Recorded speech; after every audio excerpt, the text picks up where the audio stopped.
basic concept with Mendelian genetics is to allow us to trace the movement of genetic material, of specific characteristics, from one generation to the next. And the first thing I want to do is introduce you to the different characteristics of these guinea pigs. Almost everybody knows what a guinea pig is, right?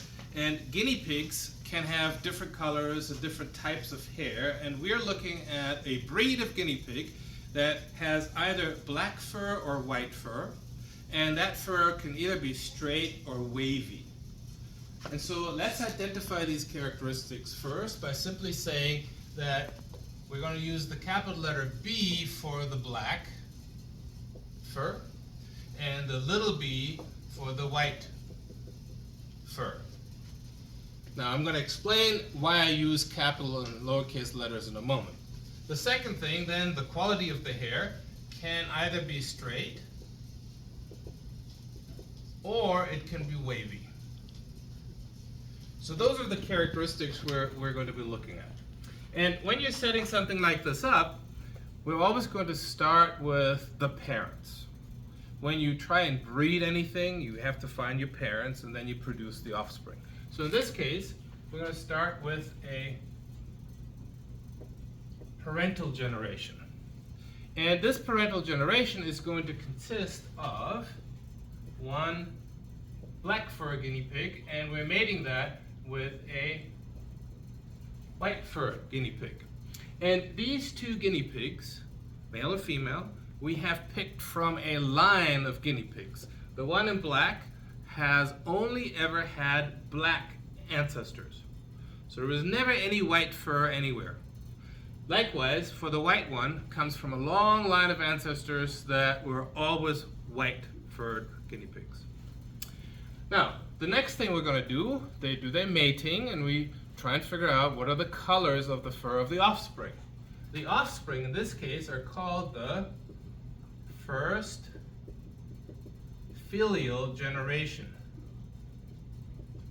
Filial is harkens back to Latin, means the kids, basically. And this is why we call this the F1 generation. And so you do this, and you have a bunch of guinea pigs, and it turns out that all of them, 100%, have black fur.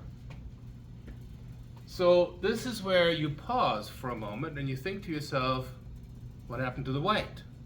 Because clearly there was a white and a black, so maybe the white is gone. Well, we don't know yet. Now what we're going to do is we're going to take two of these F1 guinea pigs, and we're going to mate them. So now we get the second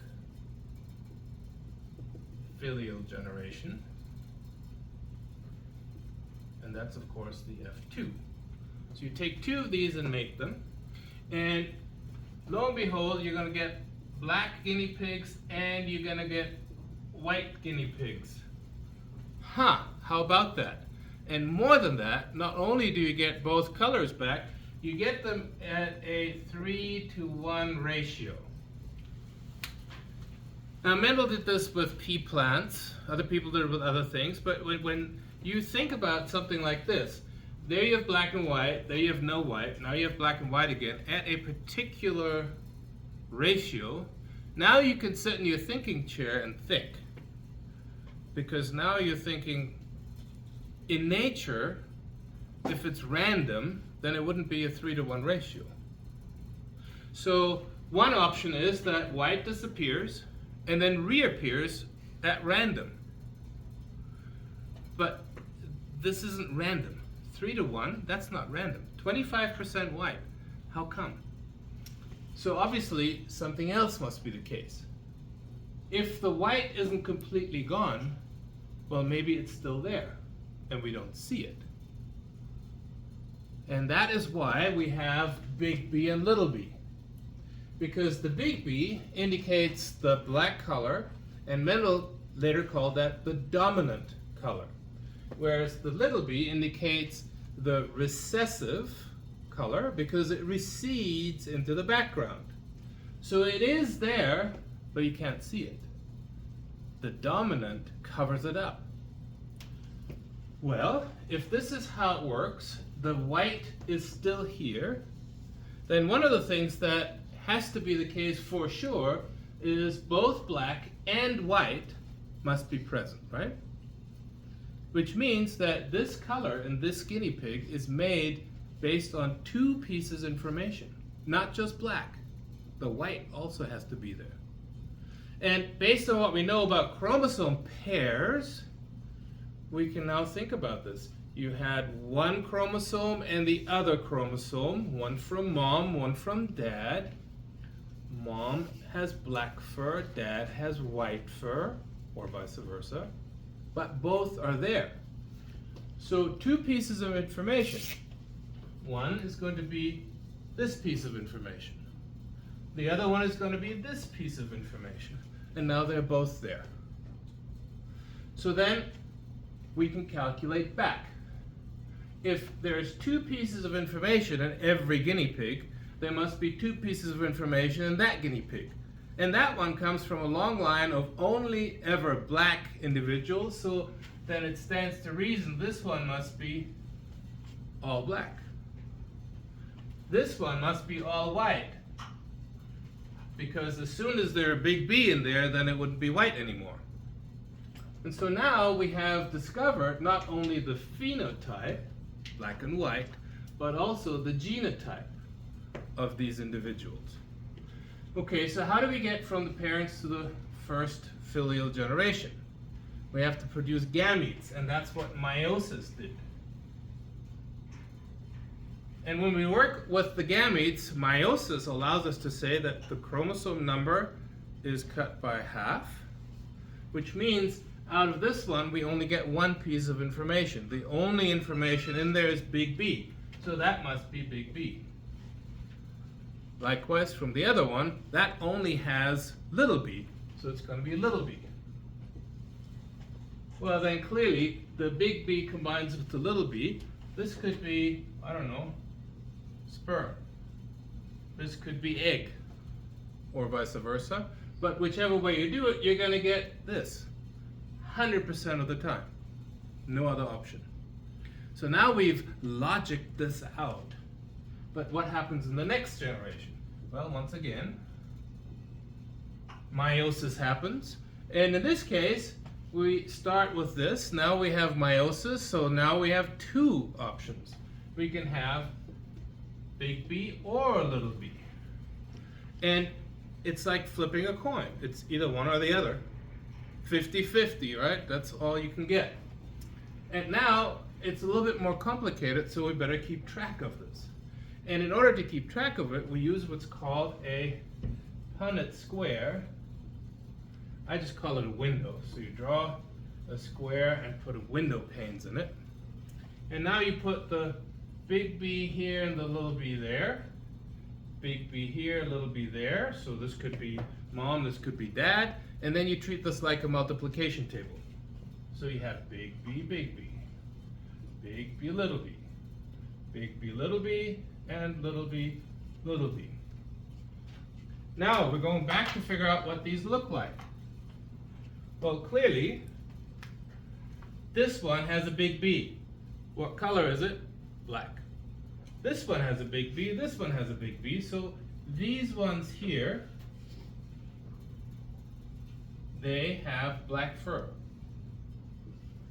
Right? Which leaves only the one down here with white fur. Now we can count. 1, 2, 3 window panes, black. 1 window pane, white. Ta-da! 3-to-1 ratio, right? So that's basically how you can work this out. This is called a Punnett square, and what we just did here is a monohybrid cross. Mono means one. We're only looking at one characteristic, 2 alleles, the simplest way to do this. But of course here, we also had the straight and wavy. So what we can do now is we can go through the same process and see if it works out if we're dealing with 2 genes, hair color and hair quality. So we start this the same way as before. We're going to take the parents and we're going to say, all right, the first one of these is going to be all black and all straight. Black and straight. And we're going to mate this one with the white wavy one. Now we're going to produce gametes. We're going to do this again as before. So out of this one, all you can get is the capital letters. Out of this one, all you can get is the little letters. Which means in the first generation, you're going to get this.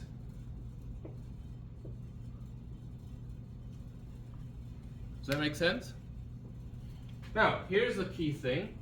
It gets more complicated now. We're dealing with different combinations. Here's one combination. We already knew this one when we were producing gametes for the next generation. That works because that's what we had here.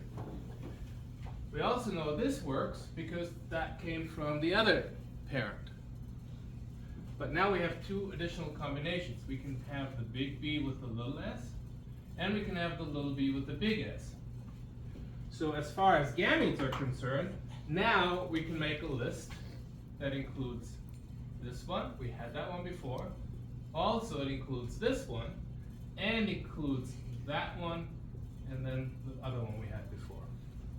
So now, clearly, we have 4 things instead of 2, which means we have to draw a bigger window.